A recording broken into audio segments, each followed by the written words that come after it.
Assalamu alaikum. Task number 11, in which we have to resolve the given partial fractions. ठीक है, हमें इस जो हमें ये एक ट्रांसफर फंक्शन दिया हुआ है, हमें इसको पार्शियल फ्रैक्शंस में ब्रेकअप करना है. अगर आपको याद हो तो पार्शियल फ्रैक्शंस कुछ हम इस तरह से डिनोट करेंगे. Let's say we have a transfer function 32 over x plus 4 and x plus 8. ये वही एक्सप्रेशन है जो कि हमारे पास यहाँ पे लिखी हुई है. ठीक है, टास्क 11 पार्ट 1 हम सॉल्व करना चाह रहे हैं. ओके, तो हम इसको कैसे ब्रेक कर सकते हैं into partial fraction. A over x, एक टर्म मेरे पास इसमें जनरेट होगी, other one is like this, और the last one is C over x plus 8. अगर मैं इसको सॉल्व करूँ, जो कि मैं कुछ डिफरेंट वैल्यूज़ रखूँगा. First of all I cap s equals to -4, फिर मैं रखूँगा एस इक्वल्स टू 0, और इन द लास्ट जब मैं रखूँगा एस इक्वल्स टू -8, तो मेरे पास कुछ वैल्यूज़ आएंगी बी, ए और सी की. और अगर मैं इसको दोबारा से रीसब्स्टिट्यूट करूँ तो मैं इसको इस तरह से कर सकता हूँ कि ए, लेट से अगर जो मैंने इसको तोड़ा था तो इसमें एक पोल जो है वो एट 0 है, दूसरा है एट -4 और तीसरा है एट -8. ठीक है, जो ए बी सी की वैल्यूज़ आएंगी वो सिंपल मैं इसमें अगर सब्स्टिट्यूट करूँ तो मेरे पास जो ट्रांसफ़र फंक्शन जो पार्शियल फ्रैक्शन है वो कुछ इस तरह से आ जाएगा. जी, जो जो मेरे पास एक्सप्रेशन है मैं उसको इस तरह से लिख सकता हूँ. ठीक है, जिस वाली एक्सप्रेशन को जो मेरे पास यहाँ पर है उसको मैं इन फॉर्म ऑफ इस तरह से लिख सकता हूँ.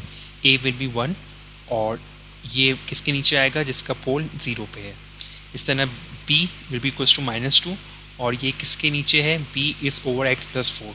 ये उसके लिए है जहाँ पे आपका जो पोल है वो -4 पे है, और सी की वो वैल्यू होगी जो कि 1 है, वो होगा फॉर एस इक्वल्स टू -8. ये मैं आपको इसलिए बता रहा हूँ क्योंकि जब हम मैटलैब पे करेंगे तो मैटलैब पे जो कमांड है इसकी जो कि है रेसिड्यू, जब हम उसको सॉल्व करेंगे तो उसको हमें 3 तरह के आउटपुट देगा. एक हमारे पास आउटपुट होगा इन फॉर्म ऑफ पोल, एक हमारे पास होगा in form of this value. ठीक, तो हमें ये पता होना चाहिए कि हम कैसे किस वैल्यू को किसके साथ लिंक करना है हमें.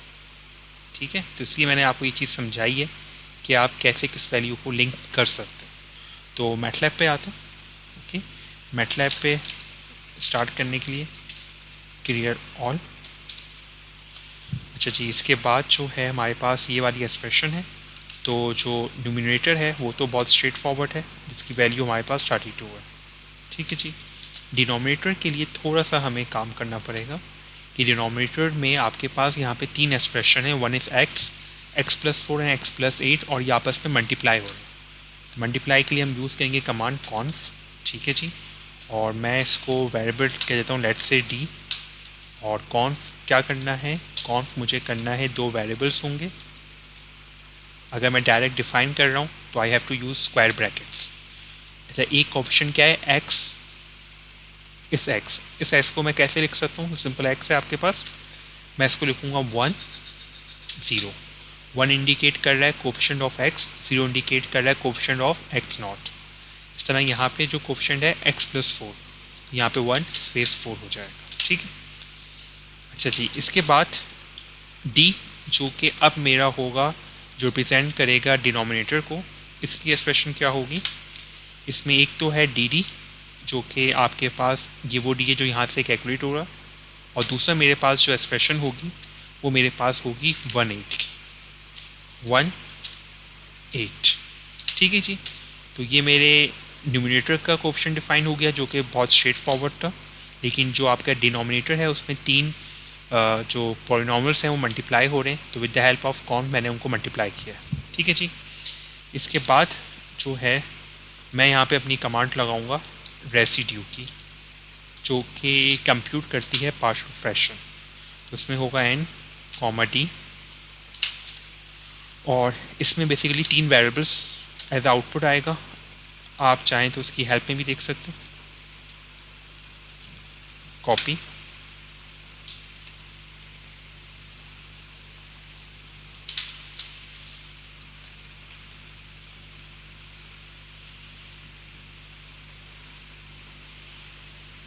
ठीक है। तो रेसिड्यू इनपुट इसके बी और ए, बी ए आपके पास numerator, A is the coefficient of denominator, और आर पी के, ये 3 फॉर्म में आउटपुट देगा। आर आपके पास बेसिकली ज़ीरोस बता रहा होता है, पी आपके पास पोल बताता है, और के आपके पास सिस्टम का गेन बताता है। ज़्यादातर चांसेस ये होते हैं जो आपका के होता है वो ज़ीरो होता है, ठीक है। तो हम यहाँ पे कोई और वेरिएबल लिख सकते हैं, लेकिन मैं यहाँ पे यही लिख रहा हूँ, ठीक है जी। इसको रन करते हैं और देखते हैं इसका क्या आंसर आ रहा है हमारे पास, ठीक है। आर मेरे पास ये आ रहा है 1 -2 1 और -8 -4 0। अगर आप चेक करना चाह रहे हैं कि ये जो एक्सप्रेशन आपके पास आई है ये ठीक है भी या नहीं, तो आप सिंपल इसको n d भी कर सकते हैं और इसको ये भी कर सकते हैं, ठीक है जी। इसको रन करके दोबारा देख लेते हैं। तो अभी देखें ये एक्सप्रेशन जो आई 32x³ + 12x² + 32x, आप इसको सॉल्व करेंगे तो यही एक्सप्रेशन आएगी। अच्छा, अब आप देखें इसमें आर आ रहा है, पी आ रहा है और के आ रहा है। पी आपके पास पोल्स हैं, जैसे कि मैंने यहाँ पे सॉल्व किया था। तो पी मेरे पास एक 0 होगा, एक -4 होगा, एक -8 होगा। तो एक 0 -4 -8, और ये आपके पास जो आ रहे हैं ये ज़ीरोस आ रहे हैं, ये बेसिकली ये ए बी सी की वैल्यूज़। अब आप यहाँ देखें कि ये -8 जो है ये एक पोल है, इससे करस्पॉन्डिंग जो वैल्यू होगी वो है 1। इस तरह -4 जो 0 है उसकी करस्पॉन्डिंग वैल्यू जो होगी -2 होगी। इस तरह जो पी की थर्ड पोल आ रहा है जो कि 0 है, उसकी करस्पॉन्डिंग वैल्यू इसकी थर्ड पे होगी। यानी फर्स्ट को फर्स्ट से आप कंपेयर करोगे, सेकंड को सेकंड से, और थर्ड को थर्ड से करोगे, जिस तरह से मैंने यहाँ पे किया, ठीक है।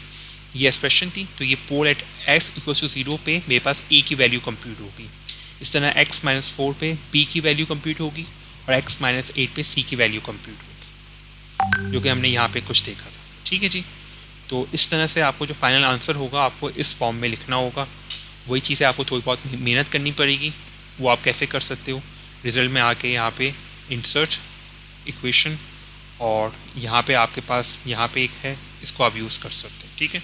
तो कोशिश कीजिएगा जो आप अपनी फाइनल रिपोर्ट सबमिट कराओ वो कुछ इस तरह इस फॉर्म में सबमिट कराओ, ठीक है। इस वाली एक्सप्रेशन में जमा करवानी है आपको। आई होप आपको समझ में आया होगा। जज़ाकल्लाह खैर। अस्सलाम वालेकुम।